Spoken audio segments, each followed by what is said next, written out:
Today is Earth Day, it's April 21st, and what we're doing here is a shoreline revegetation. I think for a lot of the families that come out, it's part of the experience in taking ownership for a tree and responsibility for the environment. We get university students that want to just come out and do their bit. We have high school students that are coming out to get their 40-hour or part of their 40 hours mandatory volunteer credits. So there's a lot of different motivations. So we're going to have several hundred volunteers here to celebrate Earth Day. There's a variety of events from horse rides to the planting of the shrubs. We've been working on this Princess Point here. It's a fairly large park area, and we've been working on it since the year 2000. So this is our last section of shoreline to do here. I'm here today because my sons are in the Junior Naturalist Club with the Royal Botanical Gardens, and we're having a great time. I've always wanted to come here and be a part of Earth Day, and now, you know, it's great doing it with the Junior Naturalists, and we've had a great year. It serves a very important function as the watershed, basically helping clean the water, remove the pollutants as they come in. It's a very large natural area. It supports a lot of wildlife, and it's great that the kids come out here and get to experience it. I think it's important because it gets kids more involved with nature and more active outside. They get an idea where they can play outside and how to have fun outside. Well, it's a great day to celebrate the RBG and their protection of the environment and allow people to participate in working with the RBG, where it's easy for a volunteer to contribute to the restoration and stewardship of our property.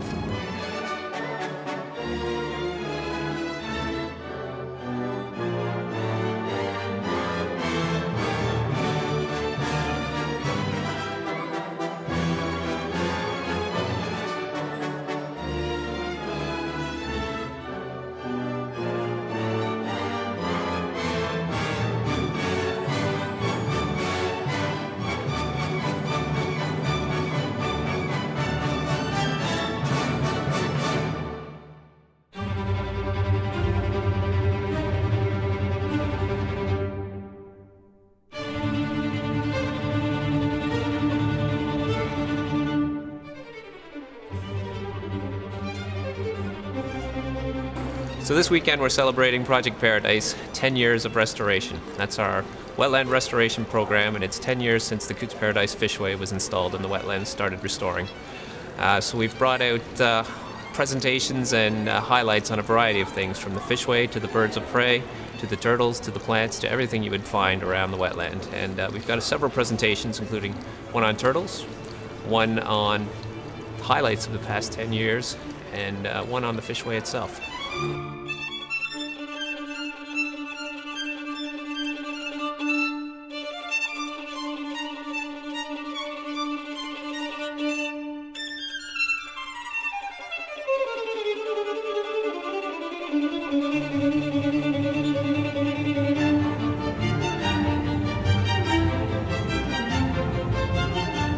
So Project Paradise was started in the early 90s as part of the international Great Lakes effort to recover areas of concern. Cootes Paradise is one of those areas.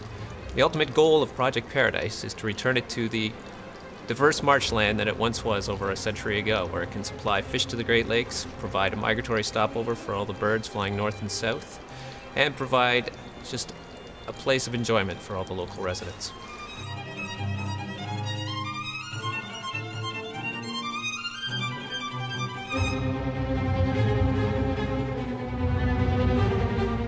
But the information, the ecology of it, things that people need to know and learn about as far as keeping everything green and beautiful.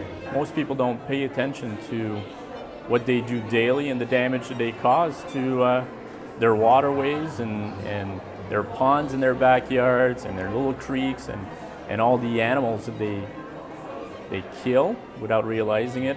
Picked up some information on the Source Water Protection Act, which I'm interested in, and wanted to find out about the fishway that's down at Cootes Paradise. We need a place for the fish to breed and produce their young, and without a healthy marsh, we don't have that, and we'll never be able to restore the fishery in Hamilton Harbour that we're looking for. I hope that she'll be able to eat fish out of the Great Lakes and be able to go swimming in the Hamilton area. without having to worry about pollution and toxins. I came here because it's the 10th anniversary for Project Paradise. I know a lot about the Fishway, and I just wanted to come out and support the people here that are doing work around the harbour, and also expose her to some of the things that are here.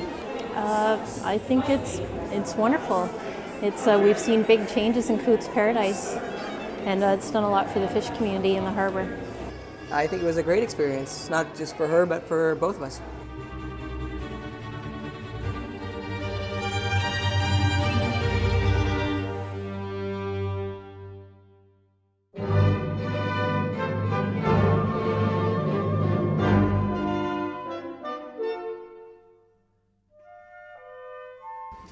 Today's symposium, Shades of Green, Exploring Biodiversity, Human Values, and Urban Planning, has been developed to open a dialogue about the value of green space. I want us to stop for a minute and just ponder on why we're here.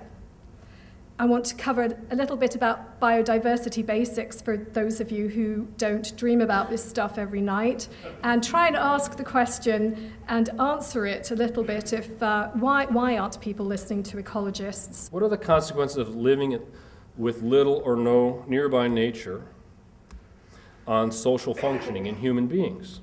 The greener the view, the better they were able to score on these standard measures of concentration. I'm one of those optimists who believe that we can restore nature and that we can put nature back even after it's been destroyed. There's an abandoned railroad. We could turn that into a bike trail, a good example of an opportunistic strategy.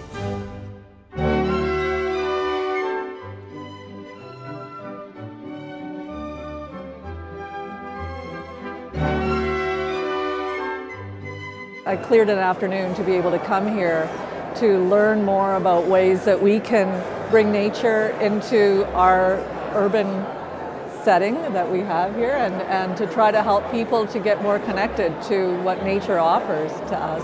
There's just a lot of people here who are really impassioned, and it's nice to be able to talk with these people, to share ideas, and to just know that there is this force sort of growing that's recognizing the environmental issues and working to change that. Well, for me as a student, it gives me a way to lead my education and a direction to go for my studies.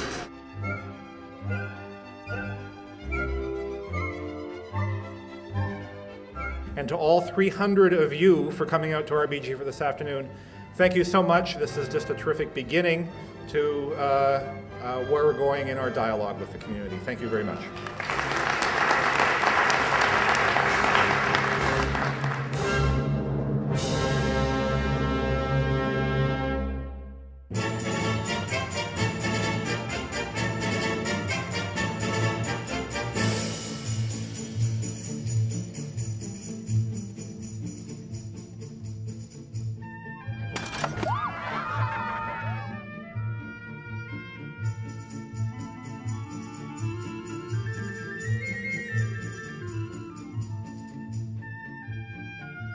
If the shoe fits, wear it is the slogan for the Royal Botanical Gardens shoe program.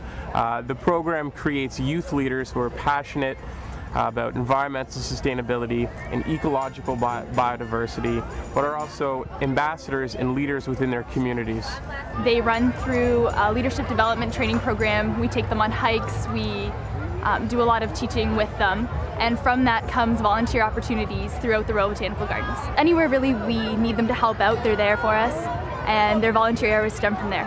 Every high school student, in order to graduate, will have to have 40 hours of volunteer service in their community. The SHOE program provides that. We also provide environmental experience and leadership development, bringing together youth in a positive environment.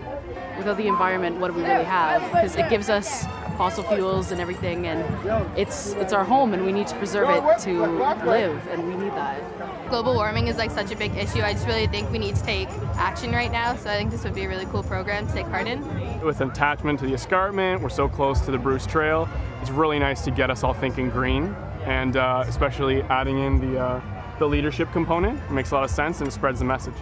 These youth that have come together feel that it's their responsibility as the next generation to promote environmental sustainability and to promote positive leadership in their communities. It's a good initiative, especially with high school students looking for volunteer hours. Why not gear it towards something that's going to help everyone, especially in the Burlington community? This is the world that we live in, and it's like the only one that we have. And if we want it to be there for us and our kids' kids, then it's got to be nice. And you want the best for your children, and you should want the best for your world, because it's going to be theirs too.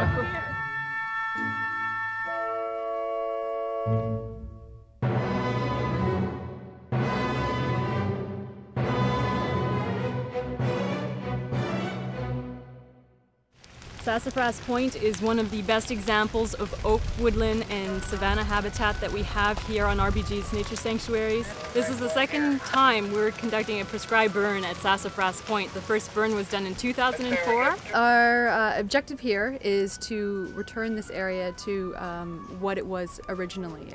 We've got a lot of exotics that have moved in, and we're hoping that by doing this burn, we're going to subdue those exotics and help to bring back a more native flora community.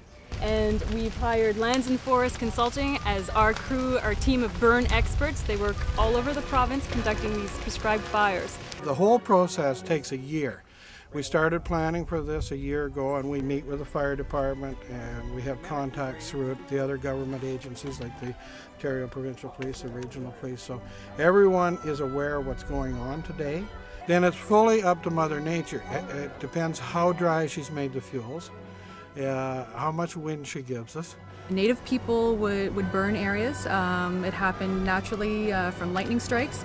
So what we're doing is something that naturally happened in the ecosystem.